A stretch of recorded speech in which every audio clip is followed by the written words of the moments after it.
Many sailors believe that the only way to get more speed is to wait for more wind. They sit at the helm, watching the sails luff and fill, content with whatever pace the weather gods have decided for the day. This is a common misconception, one that separates the passenger from the true sailor. The reality is that significant gains in speed are not always found in a rising gale, but in the subtle, deliberate adjustments you make to your sails and your boat's balance.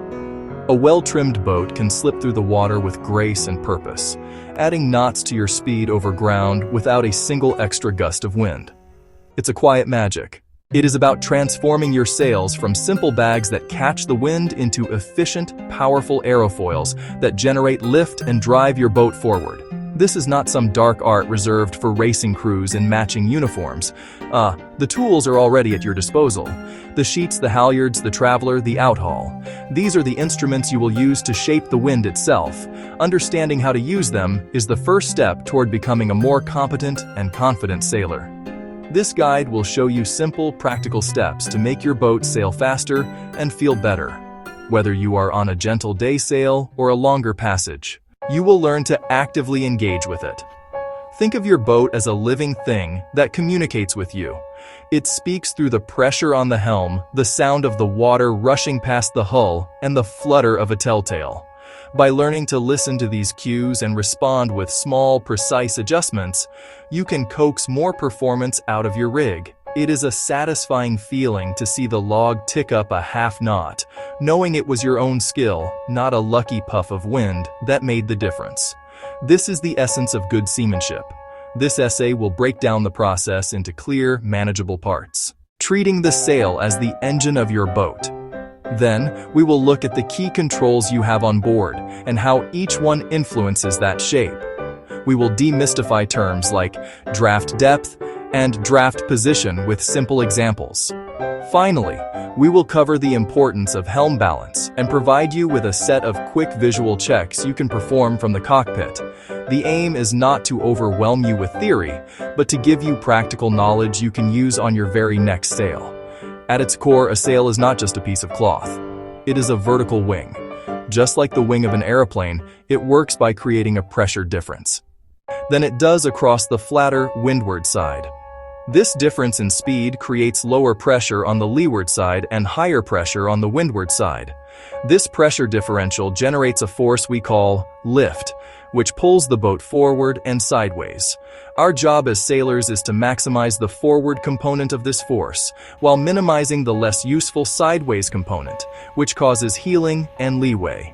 The shape of this wing is everything. A deep, full curve in the sail generates a great deal of power, which is exactly what you need in light airs to get the boat moving. It creates a significant pressure difference and gets the boat going.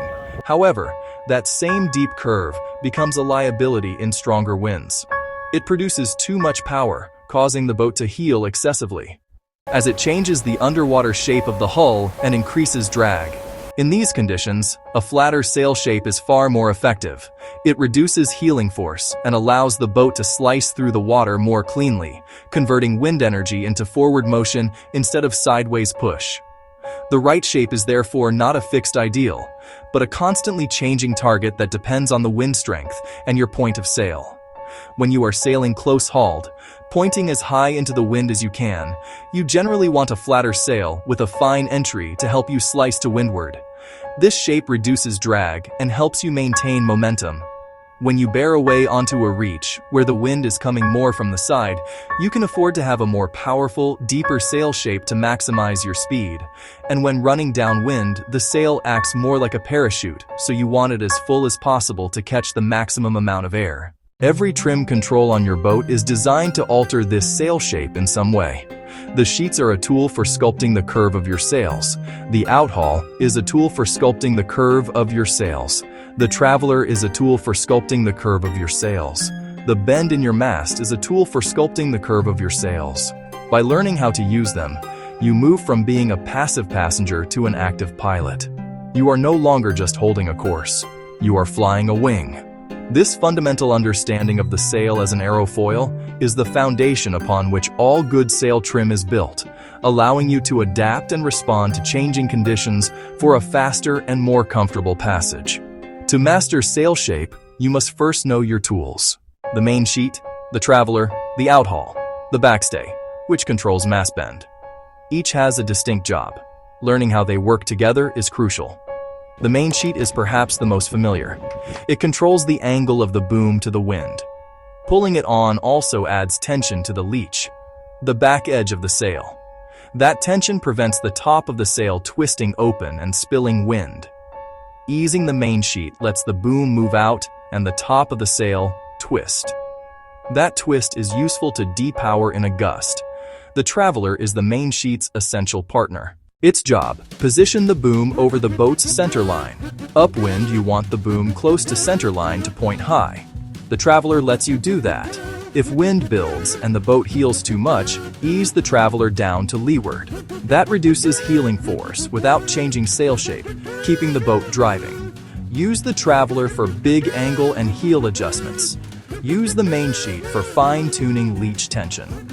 Next, the outhaul. It adjusts tension along the foot of the mainsail. It controls depth in the sail's lower third. Ease the outhaul and the foot loosens. The sail gets deeper and more powerful. Ideal for light winds when you need power. Pull the outhaul tight and the foot stretches, flattening the sail. In medium to strong winds, that reduces power. It lets the boat accelerate. A tight outhaul is key for good upwind performance in a breeze. Finally, mast bend, usually via the backstay. Tightening the backstay pulls the mast top aft and makes the middle bow forward. That forward bow flattens the mainsail, like an archer's bowstring flattening when drawn.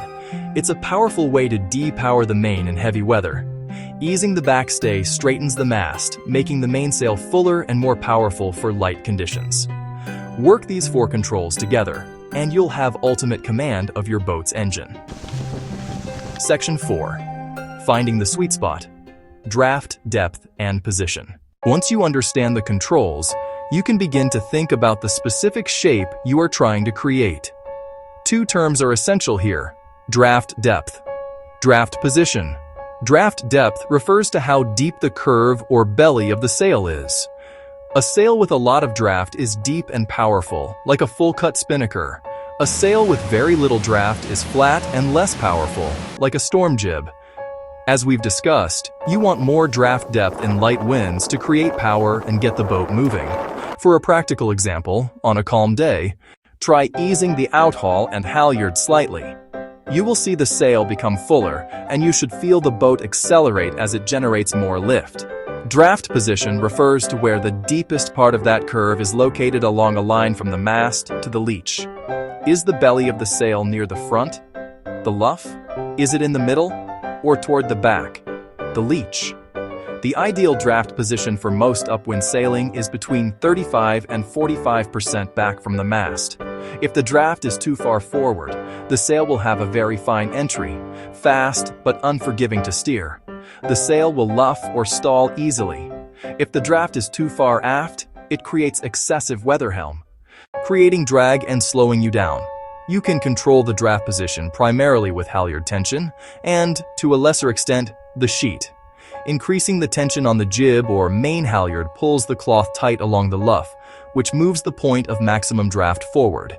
Easing the halyard allows the draft to move aft, creating a fuller, more powerful shape with the belly further back. For a simple demonstration, try this with your head sail. In moderate wind, ease the jib halyard by just an inch or two. You will see horizontal wrinkles appear along the luff, and you will notice the deepest part of the sail move rearward. This is often desirable when you bear away from a close-hauled course onto a reach. The goal is a smooth, efficient aerofoil shape. For example, when sailing upwind in 15 knots of breeze, you are looking for a relatively flat sail, not much draft depth, with the draft positioned about 40% aft. To achieve this, use a tight outhaul, a tight backstay, and enough halyard tension to keep the draft from moving too far aft. As you become more familiar with these concepts, you will start to see the sail not as a single object, but as a dynamic shape that you can constantly refine for optimal performance. Section 5. A light touch on the tiller. The art of helm balance. Section 5. A light touch on the tiller. The art of helm balance. A perfectly trimmed boat is a balanced boat. The most direct feedback you have for balance is the feel of the helm. Helm balance refers to the amount of pressure you feel on the tiller or wheel as you steer. In an ideal world, a boat sailing in a straight line would require no rudder input at all. In reality, most boats are designed to have a small amount of weather helm. Weather helm is a gentle tendency to turn into the wind if you let go of the tiller. This is a safety feature. It means the boat will round up and slow down if the helm is released. It also provides positive feedback to the person steering, helping them feel the groove. However, too much weather helm is a surefire sign that your boat is out of balance and losing speed. When you have to hold the rudder at a significant angle just to keep the boat sailing straight, this rudder drag can easily scrub off a half knot of speed or more, and it puts unnecessary strain on you and the steering gear. The primary cause of excessive weather helm is an imbalance of forces between the mainsail and the headsail.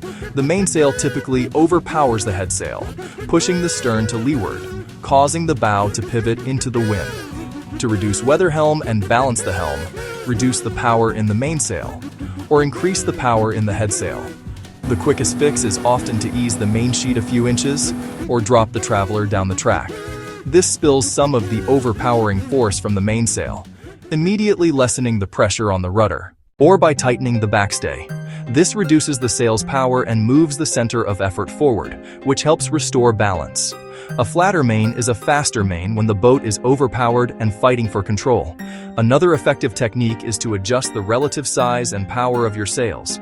If weather helm is persistent in stronger winds, you might be carrying too much mainsail. Consider putting a reef in the main earlier than you normally would.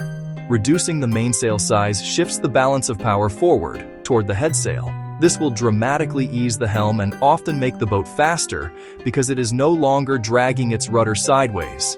A balanced boat with a reefed main will almost always be safer, more comfortable than an overpowered, overheeled boat fighting a full main.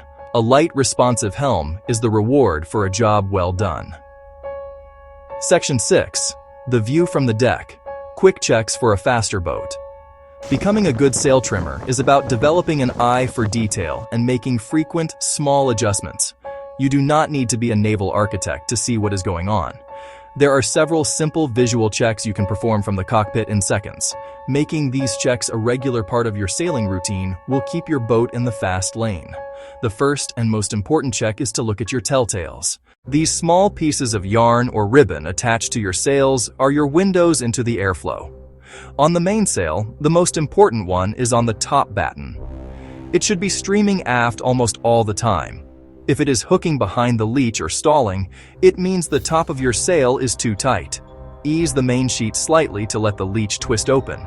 Ease the vang slightly if needed. Next, glance at the telltales on your headsail. They are usually placed at 3 different heights: high, middle, low. When sailing upwind, your goal is to have the inside, windward, and outside, leeward, telltales streaming back horizontally and evenly. If the windward telltale starts to dance or lift, you should bear away slightly, or trim the sheet in. If the leeward telltale flutters and stalls, it means you are sailing too low or the sail is trimmed too tightly. Head up into the wind, or ease the sheet. Keeping both telltales flying together is the key to perfect trim. Then, take a moment to look up at the overall shape of the sail. Check the leech of the mainsail for its twist. The top of the sail should be slightly more open or twisted off than the bottom. A good rule of thumb is that the top batten should be roughly parallel to the boom. If the top batten is pointing inwards towards the boat's centerline, the leech is too tight. Adjust main sheet and vang tension to get this right. Finally, feel the boat itself. How much is it heeling? Excessive heel is slow. Move crew weight to the windward side to flatten the boat. A flatter boat sails more efficiently and points higher. How does the helm feel? As we discussed, a heavy helm is a slow helm. If you feel yourself fighting the wheel or tiller, take action. Don't just live with it. Ease the traveler. Flatten the main. By running through this mental checklist, telltales, twist, heel, and helm, every few minutes, you will keep your boat sailing at its absolute best. Practice makes perfect, and with each small adjustment, You will be rewarded with a boat that feels more alive, more responsive, and, best of all, much faster. Watch the previous episode, Reefing Sails Made Simple: When, Why, and How to Reef Properly. If this helped your sailing, please like, share, and subscribe, and let me know in the comments how you trim for speed on your boat. Sailing with Dale. Sail trim. Learn to sail. Sailing tips. Yacht life. Sailing faster. Sailboat performance. Sail training. Trimming for speed doesn't mean pushing harder. It's about sailing smarter. What's your go-to sail trim trick for squeezing out extra knots? Drop it below.